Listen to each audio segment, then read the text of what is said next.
சாமி உள்ள வர்றப்பயும் ஸ்டுடியோக்குள்ள வர்றப்ப மந்திரமாவது நீருன்னு பாடிட்டு வந்தீங்க. என்ன சாமி இதை பாட்ட போய் பாடிட்டீங்க, எனக்கு கிளப்பி விட்டு போயிருவீங்களேன்னு இதை கேள்வியா கேளுங்க சாமி. நிறைய விளக்கங்கள் உறவுகள் சொல்ல வேண்டியதுன்னு சொன்னீங்க. சொல்லுங்க சாமி, மந்திரமாவது நீர் என்னதான் ஒளிஞ்சிருக்கு?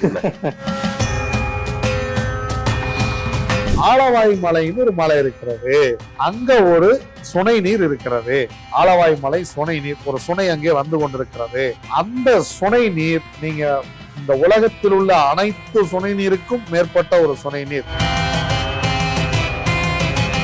தண்ணீர் கெட்டு போகும், சுனை நீர் கெட்டு போகாது. இது வேற என்னங்க பண்ணோம் அப்படின்னா, உடம்பில் வெண்குஷ்டம் இருந்தால் தீர்ந்து போகும் அப்படின்னு நீரை கொண்டு வந்து வீட்டுல வச்சுட்டு இந்த மந்திரமாவது நீரு அப்படிங்கிற இந்த பாடலை தினசரி பாராயணம் செய்து கொண்டே இந்த நீரை அருந்துங்கள், உடல் பிணியெல்லாம் காணாமல் போகட்டுமே. நிச்சயமா நிச்சயமா. நமக்கு தெரிஞ்ச விஷயம் சில விஷயம் சொல்றோம் சாமி. வேற ஏதோ உடம்புல தெரியாத நோய்கள் அது கூட குணமாகலாம், தாராளமா குணமாகலாம்.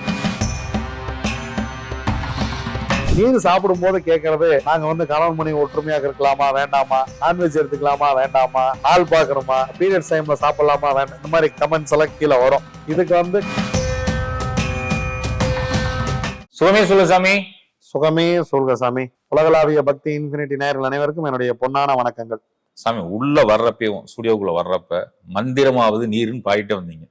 என்ன சாமி இதை பாட்ட போய் பாடிட்டீங்க, எனக்கு கிளப்பி விட்டு போயிருவீங்களேன்னு இதை கேள்வியா கேளுங்க சாமி. நிறைய விளக்கங்கள் உறவுகள் சொல்ல வேண்டியதுன்னு சொன்னீங்க. சொல்லுங்க சாமி, மந்திரமாவது நீர் என்னதான் ஒளிஞ்சிருக்கு? சாமி எல்லா சிவனடியார்களும் தவறாமல் பாடக்கூடிய பாடல் இந்த மந்திரமாவது நீர். அதாவது இந்த திருநீர் வைக்கும் பொழுது இந்த பாடல் பாட வேண்டும் என ஆகம விதியிலேயே இருக்கிறது. திருஞான சம்பந்தர் பாடிய பாடல், மதுரையில இந்த பாட்டை பாடியிருக்காரு. அதெல்லாம் வரலாறுல இருக்கு, நம்ம எதையும் மறுக்கல. இந்த பாட்டுக்கும் இன்னொரு அர்த்தம் இருக்கிறது, அதை பத்தி தான் இப்ப நம்ம பேச போறோம். அது மிகப்பெரிய விஷயம். திருஞான சம்பந்தர் இந்த பாட்டை எதுக்கு பாடுறாருன்னா, கூன்பாண்டியன் அப்படிங்கிற ராஜாவோட வெண் துயர் தீர்ப்பது அப்படிங்கிற விஷயம். அவருக்கு உடம்பு பூரா அந்த வெள்ளை வெள்ளையா வந்துருது இல்லையா, அதனால அவருக்கு இந்த பாடலை பாடி திருநீர் கொடுத்து அவர் சரியானதாக வரலாறுல இருக்கு. இந்த பாடல் பாடப்பெற்ற இடம் மதுரை தான், அதுல எந்த மாற்றமும் இல்லை. ஆலவாய் அப்படின்னு பாடியிருக்காரு. இந்த பாட்டு வந்து எப்படி வரும் அப்படின்னா, மந்திரமாவது நீரு, வானவர் மேலது நீரு, சுந்தரமாவது நீரு, துதிக்கப்படுவது நீரு, தந்திரமாவது நீரு, சமயத்தில் உள்ளது நீரு, செந்துமர் வாயுமை பங்கன் திரு ஆலவாயான் திருநீரே அப்படின்னு இந்த பாட்டு முடியும். நான் எடுத்துக்கிட்டதை மக்களுக்கு சொல்றேன், அவ்வளவுதான். கண்டிப்பா நான் வந்து இதுல சில ஆராய்ச்சி எல்லாம் பண்ணிருப்பேன்ல, உங்க கோணத்துல இருந்து சொல்றேன், என்னோட கோணத்துல இருந்து சொல்றேன். அதாவது அவரு ஆலவாயின்னு மதுரைக்கு ஒரு பேர் இருக்கு. அது ஆலவாய்ங்கிற பேர் எப்படி வந்தது அப்படின்னா, ஆதிசேஷன் கேக்குறாங்க மதுரை எவ்வளவுப்பா இருந்தது அப்படின்னு ஆதிசேஷன் கேட்டதாகவும், ஆதிசேஷன் தன் ஒரு இடத்துல படுத்துக்கிட்டு தன் வாளால் சுத்தி வந்து மீண்டும் அந்த வாயை தொட்டதுனால ஆலவாய் அப்படின்னு ஒரு பேரும் மதுரைக்கு உண்டுன்னு சொல்லியிருக்காங்க வரலாறுல, அதை நாம் மறுக்கல. ஆனா ராசிபுரம் பக்கத்துல ஆலவாய் மலைன்னு ஒரு மலை இருக்கிறது, அங்க ஒரு சுனை நீர் இருக்கிறது. ஆலவாய் மலை சுனை நீர், ஒரு சுனை அங்கே வந்து கொண்டிருக்கிறது. அந்த சுனை நீர் நீங்க இந்த உலகத்தில் உள்ள அனைத்து சுனை நீருக்கும் மேற்பட்ட ஒரு சுனை நீர் அப்படிங்கிறத நாம தெரிஞ்சுக்கிட்டோம். இது எப்படின்னா, இப்ப நம்ம ஒரு வரலாறு ஒண்ணு எழுதிட்டு இருக்கோம், குடைவரை கோவில்கள் பற்றிய ஒரு வரலாறு எழுதிட்டு இருக்கோம். ரொம்ப நாளா கிட்டத்தட்ட 2500 பக்கம் எழுதியாச்சு. நானும் அனாவரம்னும் அதை ரொம்ப ஆராய்ச்சி எல்லாம் பண்ணி, மகேந்திரவர்ம பல்லவன் எங்கெல்லாம் போனாரு, அவருடைய மகன் நரசிம்ம பல்லவனை பத்தி ஒரு பெரிய ஒரு புத்தகம் ஒன்று எழுதிட்டு இருக்கோம். இந்த புத்தகத்துக்கு தேட போகும் பொழுது இந்த ராசிபுரம் ஆலவாய் மலையை பற்றி கேள்விப்படுறோம். ஸோ இதுல என்ன நடக்குது அப்படின்னு அங்க போய் நான் விசாரிச்சு அதன் பிறகு மக்களுக்கு கொடுத்து மக்கள் சொன்ன ரிசல்ட்டை இப்போ உங்களோட நான் வந்து பகிர்ந்துக்கிறேன். இப்போ இந்த சுனை நீர் எப்படின்னா, மேலே ஏறிதான் போனோம். சாதாரண மக்கள்லாம் மேலே போக முடியாது. சாதாரண மக்கள் மேலே போனாலே மூச்சு வாங்கும், கொஞ்சம் சிரமப்பட்டு தான் மேலே போனோம். அந்த சுனை நீர் எடுத்துட்டு வந்து நீங்க சாப்பிட்றீங்க அப்படின்னா, பெண்களுக்கு கர்ப்பப்பை மாதவிடாய் பிரச்சனை அறவே தீர்ந்து போகிறது. அவங்க அந்த கோயில்ல வந்து ஒரு சிவாச்சாரியார் இருந்தார். அவர் வந்து கேட்டார், ஐயா நீங்க எதுக்கு வந்துறீங்க, என்ன விஷயம் அப்படின்னாரு. கோயில் இருக்கா சாமி? மேல ஒரு கோயில் இருக்கு, ஒரு முருகன் கோயில் இருக்கு. அப்ப டெய்லி ஒருத்தர் மேல ஏறி போயிட்டு வந்துட்டு இருக்காங்க, மக்கள் போறாங்க. ஆலவாய் மலைன்னு கேட்டாலே சொல்றாங்க. நம்ம கேன்லாம் வெளியே கீழே இருந்து எடுத்துட்டு போயிடணும். அங்க போனா இந்த சுனை நீர் அங்க இருக்கிறது. அந்த அர்ச்சகரை போய் கேட்டோம், இந்த மாதிரி என்னங்க விஷயம், ஆலவாய் மலைன்னு இருக்கிறீங்க, இங்க ஒரு நீர் ஒண்ணு வருகிறது, ஏற்கனவே ஒருத்தர் மந்திரமாவது நீருன்னு பாடி வச்சிருக்காரு, அந்த பாட்டு முடியும் போது ஒவ்வொரு இடத்துலயும் ஆலவாயான் திருநீரேனே முடிகிறார். திரு ஆலவாயான், ஆலவாயான்னா சிவபெருமானுடைய பேர். அதான் அந்த ஆலவாய் மலைன்னு வச்சிருக்காங்க, மலையை சிவபெருமான் மாதிரி இருக்குன்னு வைங்க. ஆனா இது ரெண்டுக்கு ஏதோ ரிலேட்டட் இருக்குல்ல அப்படின்னு நீங்க பொறுத்துட்டுச்சு. சரி ஓகே, தண்ணி வேணும் அப்படின்னு சொல்லிட்டு அவர்கிட்ட சுனை நீர் வேணும் அப்படின்னு சொல்லி பேசணும். அவர் என்ன சொன்னார் சாமி, தண்ணி எப்படி வருது எதுக்குன்னு சொன்னார். சாமி அந்த சுனை எப்படி உருவாகிறதுனே தெரியல. அந்த சுனை உருவாகி வந்து கொண்டிருக்கிறது. அவ்வளவு பெரிய மனையில ஒரு சுனை உருவாகி வந்து ஒரு தண்ணீராக அங்கே தேங்குகிறது. இந்த தண்ணீருக்கு அவங்க வந்து காசெல்லாம் வாங்குறது இல்ல. நீங்க போகும்போது பூ போல அதெல்லாம் வாங்கிட்டு போனா போதுமானது. கோயில்ல போய் சாமி கும்பிட்டு நீங்க எவ்வளவு வேணாலும் தண்ணீர் எடுத்துக்கலாம். இந்த தண்ணீர் கிட்டத்தட்ட நம்ம வீட்டுல ஒரு 6 மாசமா இருக்குது சாமி. நம்ம வீட்டுல சாப்பிட்டுட்டு இருக்காங்க. ஒரு துளியும் கூட டேஸ்ட் மாதிரிலாம் கிடல. ஏற்கனவே நம்ம எப்படி தாண்டிக்குடி முருகன் சுனை நீர் சொன்னோமோ, பரிசு கிட்டத்தட்ட 6 மாசமா நம்ம வீட்டுல இருக்குது. டெய்லியும் குடிச்சுக்கிறாங்க, டெய்லி 50 மில்லி. இல்ல சுனை நீர் வந்து கிடவே கிடறது இல்ல. அப்ப தண்ணீர் கெட்டு போகும், சுனை நீர் கெட்டு போகாது. இது வேற என்னங்க பண்ணோம் அப்படின்னா, உடம்பில் வெண்குஷ்டம் இருந்தால் தீர்ந்து போகும் அப்படின்னு. அப்பதான் இந்த பாட்டை நான் ரிலேட் பண்ணேன். கூன்பாண்டியனுக்கு இருந்த வெண்குஷ்டத்தை நீக்குவதற்காகத்தானே இந்த பாடல் பாடப்பட்டது. அப்போ திருஞான சம்பந்தர் இந்த வழியா வந்திருக்காரு. ஏன்னா பல பாடல்கள் கோயிலுக்கு போய் பாடியிருக்காரு. அப்ப இவர் இந்த தீர்த்தத்தை எடுத்து கொண்டு போய் கூன்பாண்டியனிடம் கொடுத்திருக்க வேண்டும். அவர்தான் மந்திரமாவது நீருன்னு அங்க பாடியிருக்க வேண்டும். அதனால் அவருடைய உடல் நோய் சரியா இருக்க வேண்டும். பிற்காலத்தில் அது மருவி நாம் வைக்கக்கூடிய திருநீராக இது மாறி இருக்கலாம் அப்படின்னு நான் புரிந்து கொண்டேன். மந்திரமாவது நீருங்கிறது தண்ணீரை சொல்லியிருக்காரு அவரு, நம்ம புரிஞ்சுக்கிட்டது திருநீர்னு புரிஞ்சுக்கிட்டோம் அப்படிங்கிற விஷயம். இல்ல ஒருவேளை இவர் இந்த தண்ணீரை எடுத்து கொண்டு போய் அங்கிருந்த திருநீரை இந்த தண்ணீரில் கலந்து கூட இந்த பாடலை பாடி கொடுத்திருக்கலாம். என்ன நடந்தது என்பது நம் கற்பனை தான். அது இப்படித்தான் நடந்தது என்று அங்கு வரலாறு இல்லை. ஆனால் பாடல் பாடப்பட்ட ஸ்தலம் மதுரை என்றும் கூன்பாண்டியன் நோய் தீர்ப்பதற்காக பாடப்பட்ட பாடல் என்றும் இருக்கிறது. இன்னைக்கும் பல பேர் திருநீர் வைக்கும் பொழுது அதுக்கு திருநீற்று பதிகம்னே பேர். நீங்க எதோட திரு சேர்த்தாலும் அது திருவாயிடும். திருநீர் அப்படின்னு அதுக்கு நம்ம பேர் வச்சிருக்கிறோம். சோ திருநீர் அப்படின்னு அதுக்கு நம்ம விபூதி திருநீர்னு வச்சிருக்கிறோம். இதற்காகவும் பாடி இருக்கலாமோ அப்படிங்கிறது என்னுடைய கற்பனை தான். இதுக்காகத்தான் பாடினாரு, இவங்கெல்லாம் தப்பா சொல்லிட்டாங்க நான் சொல்ல வரல. ஆனால் இந்த ஆலவாய் மலை தீர்த்தம் மிகப்பெரிய வேலை செய்கிறது. இந்த 6 மாதத்தில் நாம் ஒரு சில பிரச்சனைக்கு இந்த தீர்த்தத்தை கொடுத்திருக்கிறோம்.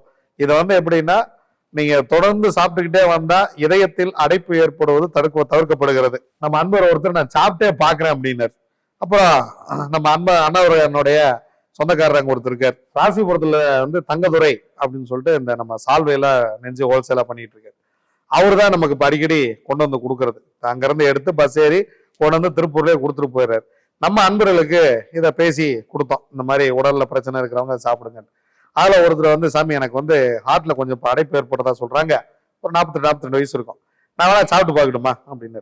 சாப்பிட்டு பாருங்கன்ட்டு சாப்பிட்டு ஒரு 60-70 நாள் சாப்பிட்டுருப்பாரு.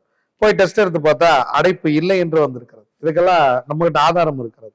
அதே போல பெண்களுடைய மாதவிடாய் பிரச்சனைக்கு இந்த நீர் சிறப்பாக வேலை செய்கிறது. இந்த தீர்த்தம் ரொம்ப தாண்டிக்குடி முருகன் தீர்த்தம் போலவே மிக மிக மிக அருமையாக வேலை செய்கிறது.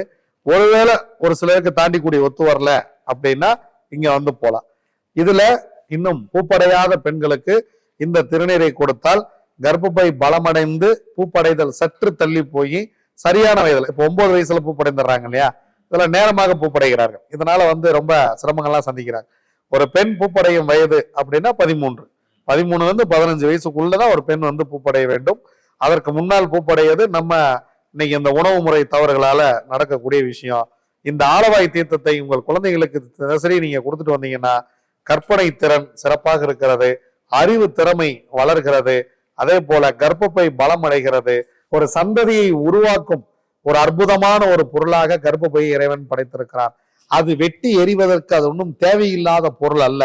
இன்னைக்கு 100லே கிட்டத்தட்ட 70% பெண்கள் தனது கர்ப்பப்பையை எடுத்து விடுகிறார்கள். அம்மாவுக்கு ஆஸ்பத்திரிக்கு போனப்ப பார்த்தேன், சர்ஜரி நடந்துட்டு இருக்கப்ப நிறைய பேஷண்ட் அதுக்கு தான் வந்திருக்காங்க ஹாஸ்பிட்டலுக்கு. ஏன்னா அது வந்து தீர்க்க முடியாத பிரச்சனை என்று நாம் நம்புகிறோம். அதனால் அதை வெட்டி எடுத்துட்டா ஒன்றும் பிரச்சனை இல்லை. சாமி எவ்வளவு பெரிய அற்புதமான பொருள் அது. உடல்ல இருக்கக்கூடிய ரத்தத்தை சுத்தப்படுத்தி தேவையில்லாத கழிவுகளை வெளியேற்றக்கூடிய ஒரு அற்புதமான ஒரு பொருள். உடலிலேயே அற்புதமான பொருள் என்றால் கர்ப்பப்பை. எல்லா மனிதனும் அதற்குள் இருந்தான் வெளியே வந்திருக்கிறான். ஆணாக இருந்தாலும் பெண்ணாக இருந்தாலும் அந்த கர்ப்பப்பை வழியாகத்தான் உருவாகி இருக்கிறோம். அது எவ்வளவு அற்புதமான வணங்கத்தக்க வேண்டிய தாயின் கருவறை அது. அந்த கருவறை கர்ப்பப்பை வெட்டி எடுக்கக்கூடிய பொருளா அப்படின்னா இல்லை. அதற்கு சரியான ஒரு விஷயத்தை நாம் கண்டுபிடிக்க வேண்டும். இறைவனாக வந்து, மகனே இப்படி ஒரு விஷயம் இருக்கு, நீ பாத்துக்க அப்படின்னு சொல்லி சொன்னது இந்த பாடலை நான் மீண்டும் மீண்டும் கேட்டு பார்க்கிறேன். அவர் ஒவ்வொரு இடம் முடிக்கும் பொழுதும் திரு ஆலவாயான் திருநீரே எனவே முடிக்கிறார். ஒருவேளை திருஞான சம்பந்தரே மகனே அதை போய் சொல்லு அப்படின்னு சொன்னாரா என்னன்னு நமக்கு தெரியல. ஆனா இதை பேச வேண்டும் என காலையில் நினைச்சிட்டு இருந்தேன். நம்ம ஆபீஸ்க்கு எல்லாத்தையும் வாங்கன்னு சொல்லியிருந்தோமா, அந்த ஆலவாய் மலையில இருந்தே ஒருத்தர் வந்திருந்தார் காலைல ஆபீஸ்க்கு. அவர்கிட்ட இங்க நம்ம ஆபீஸ்க்கு வந்திருந்தார். அப்புறம் வந்தவொடனே எந்த ஊர்னு ராசிபுரம்னார். அதோட வாங்கல அண்ணா ராசிபுரம் ஆச்சே, நம்ம தங்கவர் ராசிபுரம் ஆச்சே அப்படின்னு. ஆமா சாமி, நீங்க அன்னைக்கு வந்த அன்னைக்கு என்னால வர முடியல, அந்த ஆலவாய் மலைக்கு அடிவாரத்தில் தான் சாமி எங்க வீடு இருக்குது அப்படின்னு சொல்லி சொன்னார். அப்படியா, சந்தோஷம். இன்னைக்கு நம்ம தான் என்ன கண்டென்ட் இல்லாம தானே சூட்டு போறோம். கரெக்டா அந்த பாட்டை பாடிக்கிட்டே தான் உள்ள வந்து அப்பதான் நீங்க என்ன கேட்டீங்க, என்ன சாமி பாட்டு இது அப்படின்னு. அப்போ இந்த மாதிரி இந்த நீரை கொண்டு வந்து வீட்டுல வச்சுட்டு இந்த மந்திரமாவது நீரு அப்படிங்கிற இந்த பாடலை தினசரி பாராயணம் செய்து கொண்டே இந்த நீரை அருந்துங்கள், உடல் பிணியெல்லாம் காணாமல் போகட்டுமே. நிச்சயமா நிச்சயமா. நம்ம தெரிஞ்ச விஷயம் சில விஷயம் சொல்றோம் சாமி, வேற ஏதோ உடம்புல தெரியாத நோய்கள் அது கூட குணமாகலாம், தாராளமா குணமாகலாம். இன்னொன்னு சாமி நல்லா கவனிங்க, 1900 காலகட்டங்களில் இத்தனை மருத்துவம் இருந்ததா? நாம் இவ்வளவு பயப்பட்டோமா? இத்தனை ஆபரேஷன் இருந்ததா? கண்ணுக்கு தனி டாக்டர், காதுக்கு தனி டாக்டர், மூக்குக்கு தனி டாக்டர், நாக்குக்கு தனி டாக்டர், உடம்புல இருக்கிற விவேக் சொல்ற மாதிரி அத்தனை ஃபேர் பார்ட்ஸுக்கு நீங்க டாக்டர் வந்துட்டாங்க. ஒரு 100 வருஷத்துக்கு முன்னாடி போயிருங்க, எம்பிபிஎஸ் ஒரே ஒரு ஆள் தானே, அவரே தான் எல்லா மருத்துவமும் பண்ணுவார். 100 வருஷம் 30 வருஷத்துக்கு முன்னாடி போங்க, 30-40 வருஷம், 1950 எடுத்துங்க, 80-90 கூட அவர் தான் சாமி பிராக்சர் எல்லாம் கட்டு போட்டுக்கிட்டு இருந்தாரு. எம்பிபிஎஸ் படிச்சவரே தான் பிரசவம் பார்ப்பாங்க. அவங்க காய்ச்சலுக்கு அவங்கதான், இருமலுக்கு அவங்கதான், கால் உடஞ்சாலும் அவங்க எல்லாத்துக்கும் அவர் தானே பார்த்துட்டு இருந்தாரு. ஆனா இன்னைக்கு தனித்தனியா ஒவ்வொருத்தரும் ஒண்ணு எம்டி படிக்கிறாங்களே. அப்போ அன்னைக்கெல்லாம் இந்த பிரச்சனை இல்லாமையா இருந்திருக்கும். மனிதனுக்கு பிரச்சனை என்பது காலங்காலமாகத்தானே இருந்திருக்கிறது. ஒரு காலத்துல நம்மளாம் நல்லா சாப்பிட்டு இந்த மாதிரி இயற்கை சுனை நீர்களை அறிந்து கொண்டு அறிவியல் குடித்து வந்து நல்ல மகிழ்ச்சியாகத்தான் இருந்தோம். என்னைக்கு வந்து நம்ம நகரமயமாக்குதலை நோக்கி நகர்ந்தோமோ அதுல இருந்து பிரச்சனைகள் தான் அதிகமாகிறது. ஒரு மனிதன் நல்லா படித்து நல்லா சம்பாரிச்சு தான் சம்பாதித்ததையெல்லாம் கொண்டு போய் மருத்துவத்துக்கு செலவு பண்ணி கடைசியில என்ன பண்றதுன்னு தெரியாம போற ஒரு வாழ்க்கையாக இருக்கிறது.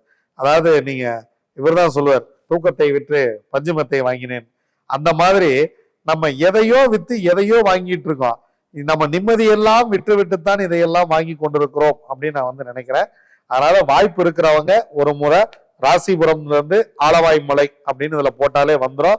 ஆலவாய் மலை தீர்த்தம் போய் எடுத்துட்டு வந்து உங்களுக்கு தீர்க்க முடியாத, அதாவது வெண் துயர் தீர்ப்பது நீர்ன்றாங்க, அது வந்து அன்னைக்கு தீர்க்க முடியாத பிரச்சனை. வெண்குஷ்டம் என்பது அந்த காலத்தில் தீர்க்க முடியாத ஒரு பிரச்சனை. இன்னைக்கு அது தீர்க்க முடியல சார், இன்னைக்கும் தீர்க்க முடியும். அன்றில இருந்து இன்று வரைக்கும் சிலருக்குலாம் மெடிசனே கிடையாது இல்ல. சொரியாசிஸ், ரொமட்டட் ஆர்த்ரைட்டிஸ், இதுக்கெல்லாம் மருத்துவம் கிடையாது, மருத்துவமே கிடையாது. மருத்துவத்துல குணப்படுத்த சுவாமிநாதன் சார், பட் மருத்துவம் கிடையாது, மருத்துவத்துல கிடையாது இல்லையா. அதனால நீங்க இதை ட்ரை பண்ணி பாருங்க. இதை மக்கள்கிட்ட கொண்டு போய் சேர்த்தரணும் அப்படிங்கிறக்காக அதை சொன்னேன். ஸோ அந்த கோயில் எந்த நேரம் திறந்திருக்கோம் என்ன ஏதுங்கிறதெல்லாம் நீங்க வந்து கூகுள்ல இருக்கு, நம்பர் இருக்கும், போட்டு பாத்துங்க. தங்கதுரை அவரோட நம்பர் டிஸ்கிரிப்ஷன்ல தர. அவர் வந்து அந்த ஊருக்காரரு, அவர்கிட்ட ஏதாவது டவுட்னா கூட கேட்டு போங்க. அவரே எல்லாத்தையும் கொண்டு வந்து கொடுப்பாருன்னு நினைச்சிடாதீங்க. ஏன்னா அவருக்கு தொழில் இருக்கு. இதே சாமி நமக்கு ரொம்ப வேட்டப்பட்டவருங்கிறக்க நம்ம கூட கொடுத்துட்டு இருக்கிறாரு. நீங்க வேணுங்கிறவங்க அங்க ஊருக்கு போனீங்கன்னா அவங்க ஏதாவது ஹெல்ப் பண்ணி கொடுப்பாங்க. மேல போறதுக்கு எத்தனை மணிக்கு திறந்திருக்கோம், ஒரு அர்ச்சகர் நம்பர் வாங்கி கொடுக்கறது, அந்த ஹெல்ப் எல்லாம் அவங்க வந்து நல்லபடியா பண்ணுவாங்க. ஸோ நமக்கு தீர்க்க முடியாத பிரச்சனைகளுக்கு தீர்வு தான் வேண்டும். அந்த தீர்வு நல்லபடியாக வேண்டும். இறைவன் மீது நம்பிக்கை வைத்து இந்த தீர்த்தத்தை எடுத்து அருந்துங்கள். மந்திரமாவது நீரு, மாதுயர் தீர்ப்பது நீர். மாதுயர் தீர்ப்பது நீர். இந்த பாட்டு அப்படியே அவர் பாடிக்கிட்டே வரும் பொழுது என்னெல்லாம் பண்ணும் இந்த நீரு அப்படிங்கிறத, இந்த 10 பாடல் சாமி இது. இதை நம்ம அதை பாடினோம்னா இதுலயே நமக்கு நிறைய டைம் போயிடும். உறவுல இந்த பாடல் வந்து நம்ம சோலார் சாய் அவர்கள் பாடிய பாடல் இருக்கிறது, ஈஷா மியூசிக்ல இருக்கிறது. பல பேர் இந்த பாடலை பாடி இருக்கிறார்கள். இந்த பாடலை கேளுங்கள். காலையில நீங்க ஒவ்வொரு முறையும் ஒரு ஆலவாயான் திருநீரேன்னு சொல்லும் பொழுது எனக்கு அந்த மலை ஞாபகம் வந்து கொண்டே இருக்கிறது.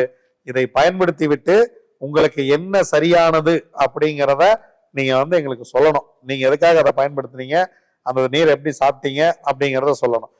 இந்த நீர் சாப்பிடும் போது கேட்கறது, நாங்க வந்து கணவன் மனைவி ஒற்றுமையாக இருக்கலாமா வேண்டாமா, நான்வெஜ் எடுத்துக்கலாமா வேண்டாமா, நாள் பார்க்கணுமா, பீரியட்ஸ் டைம்ல சாப்பிடலாமா வேண்டாம், இந்த மாதிரி கமெண்ட்ஸ் எல்லாம் கீழே வரும். இதுக்கு வந்து கணவன் மனைவி இணைவு அப்படிங்கிறது பிரச்சனை அல்ல.